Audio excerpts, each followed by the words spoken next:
Yo, what is up guys? Evolutionary Eewees here, back again with another video for you guys. And today we're going to be doing some more Soccer Spirits content. And this is mostly going to be talking about players and formations. So before we get started, if you guys do enjoy the video, please leave a like, comment down below, and all of that good stuff. I would love to hear your feedback on this. And for all you veterans who are playing the game, also leave your feedback if you see any questions down below. That'd be really helpful. But moving on, so today we're going to be talking about players, formations, and what players you should level up first and how to build your teams. So starting off first, I'm assuming by this point most of you who watched my initial guides to doing this have already gotten past, I'm assuming you got most of the rewards that you get in the beginning that I showed in a different video. If you want to go look at that one, I'll leave a link in the description. But as for, just players in general, you want to start off making your team based around maybe one or two attributes, because when starting out, you don't get all these really good players just starting off. You do get a legendary, you do get, you get like a lot of 5 stars, spirit stones and all that. And we'll go over spirit stones in another video, but with just concerning the players, you want to at least be able to have your players looking like this. So at least 7-star or 6-starred. 6-star is probably more reasonable. It's superb, pretty much all knocked out. You don't have to have them at 30 SPU, but I recommend doing so because it'll make your team a lot more better. Teamwork, at least get it maxed out to where your max HP is at 20, and then whenever you want, like for instance my strikers, I usually put them on attack power for the teamwork.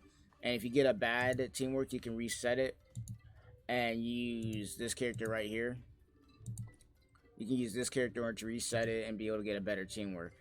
But the main two that you want to power up first would be maybe your legendary if you chose a striker, but I wouldn't even recommend doing your legendary first unless you have the resources to do it. But the main two that I recommend you start doing when it comes to powering up is either your striker or you're going to be going with your goalkeeper, because either one of these is the two that you're going to be basing your team around. Now, me personally, I built my team around my striker because the striker I had for a long time before I got, where is he? The striker I used for a very long time, where is he at?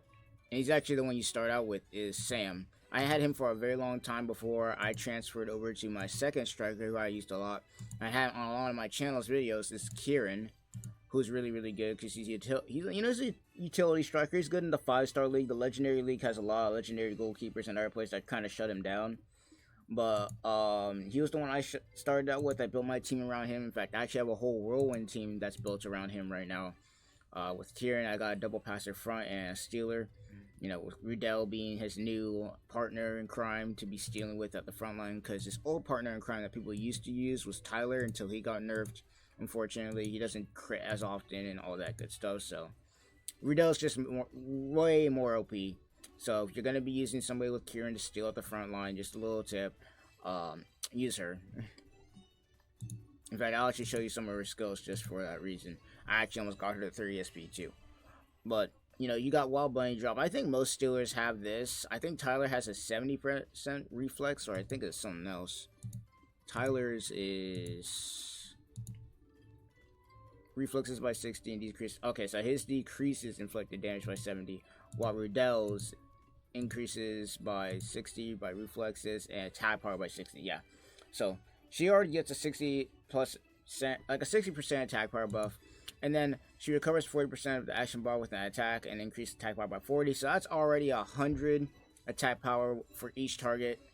And if your opponent's running like a 5-man backline, it's gonna be insane what you can do here.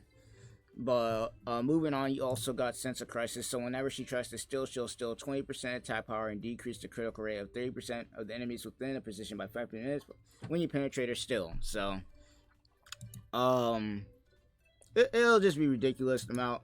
And this is for each person too, by the way.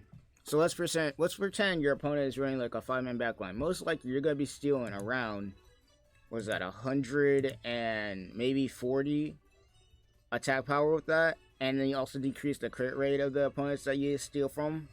Just makes her more quick. And then on top of that, she increases reflexes by 30, crit damage by 50, and incoming damage by decreased by 40.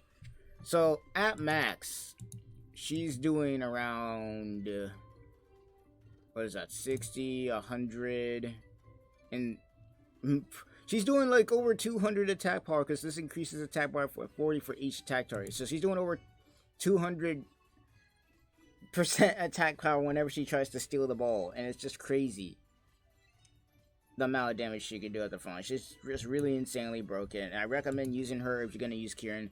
Definitely make sure you use her at the front line. But moving on to the formations, like I said before, you want to build your team around your striker or your goalkeeper. I showed you the two that I used. You know, I started out with Sam like you probably did, except for you probably got better players than I did. I played in Season 2, so a lot of rewards and stuff that you guys get right now when you're first starting the game are definitely, by far, a lot better than the ones that I started out with in Season 2 of this game. So you guys are really lucky with what you guys are getting right now. Me personally, I also got the rewards you guys are getting, but the only difference is I didn't have to do all the stuff you guys had to do. In fact, all the stuff you guys had to do through the story mode and the guides and everything, I got to pretty much do for free, because I was already like I already had a legend team by that point, and it was just easy for me to get done.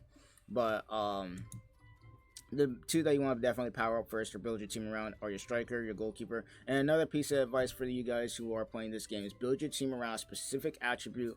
Or if you have a person as a dual ace and you have enough players to do it, like Lucian. When I was using Kieran, I used Lucian with Kieran, mostly because of the fact that he increased attack power by 30% and max HP by 30 for Ardor and Whirlwind players. And I already had a lot of Whirlwind players and a lot of Ardor players, so I kind of built my team around Kieran and, you know, Lucian. And the players I used are some actually I have still on my team at the moment. So I used it was Kieran. In fact, actually, let me just put the team back together, because I'm pretty sure I can remember how I put it. In fact, we're just gonna use this for example. So I think it was like this. This is the way I used to run my old team. You're about to see it, like kind of a good example of what I used to use. It was Kieran. You had, where's Rudell? Frick. You had Rudell right here. You had Jiho in the back. Except for I didn't know how to play back then, so Jiho needs to be actually lined up with Kieran here. We had Choi, because he was the one I started out with. The ace was Lucian. And I was using Nari and Melissa as my passers, because I didn't have Elaine up front. I used to use her, but I didn't use her after that. We had Victoria here. And we had Ronia in the middle. And this is before I had already gotten Erica up to this point. So if I was to change one thing about this team, I'd definitely just put it back to the way I have it now. So this will definitely be it. Victoria's definitely good, but she's just really squishy for some reason now. I don't know why. Death Queen's pretty much still the same. And then we were using Miho right here. And we were using Jing Myung on the side. So this is the way my team looked back then. We had Kieran, Nari, Melissa, Rudell. We had Ronia. We were using Victoria, but I recommend Erica because she's really good at stopping the ball at the middle. We were using Choi because he was one of my first ones. Then we got Jiho, Miho, and then Jim Young because he's just insanely broken at the back line, and Lucian. This is the way I had my team back then. And then if you want to go back even farther, before I was using Melissa, I was even using, where is it? She's a 7-star. I was actually using Renee actually right here. This is my old team, and as you can see, it's definitely a lot less powerful than the one I'm using now. But this is basically my old team that I used to use, and this is kind of like an example of what you want to kind of build your team around if you have a dual ace. But if you're just starting out with just one attribute or the other, then yeah, just go with that. But definitely the two you want to make sure they power up first, or your goalkeeper and your striker. Those are the two that are going to be the most helpful at the moment. And then after that, you can just kind of do whatever. Another tip for powering up players is make sure you do it one at a time. Don't spread all your resources out. Like, don't do, like, for instance, don't put in, like, let's see. Don't put in, like, 18 of these into, like, a player when you're trying to 160 them, and then just start powering up another player. No, you don't want to do that. It's a waste of resources. It takes longer to do. And I made that mistake really early on. In fact, it took me a long time to get the team where I had it right now until I started looking at tutorials and ways to power up players. So, for me to you guys, just make sure you do it one at a time. And after that, you kind of could go just do whatever you want. You know, there's not really a meta. I mean, there might be a meta for this game. I'm not really that into it. Like, I just play with the characters I like, build creative teams. Because me personally, I don't like just throwing a bunch of legends in one team. I kind of want to, mix it up a little. And there's actually been times where I've actually beaten a bunch of legend. I just beaten a bunch of legend teams, and it's just really satisfying to do. But other than that, there's definitely a lot more I could go over, like Spirit Stones, but I want to save that for a whole nother video because there's a lot that you can do with Spirit Stones. This Spirit Stones in general, other than 116 your players or 30 SPU and the teamwork, Spirit Stones by themselves just make your team just a whole lot more stronger, and it's crazy what they can do. But yeah, that's pretty much gonna be it for the video. Hope you guys enjoy. I know this was definitely a lot shorter than my normal ones because I went really in depth with those and I was explaining a lot, but this one's pretty simple. Just to summarize what we've been over, find a striker, find a goalkeeper that you have that is pretty decent to use, and then build your team around those two at first. And then as you get more players, then you can start formulating more strategies and stuff like that. Now, in the next video, we're definitely going to be going over Spirit Stones, which ones you should get, and all that stuff. And without further ado, I hope you guys enjoyed the video, and this is going to be the Evolutionary Eevee signing off. Peace, and I hope you have a good one.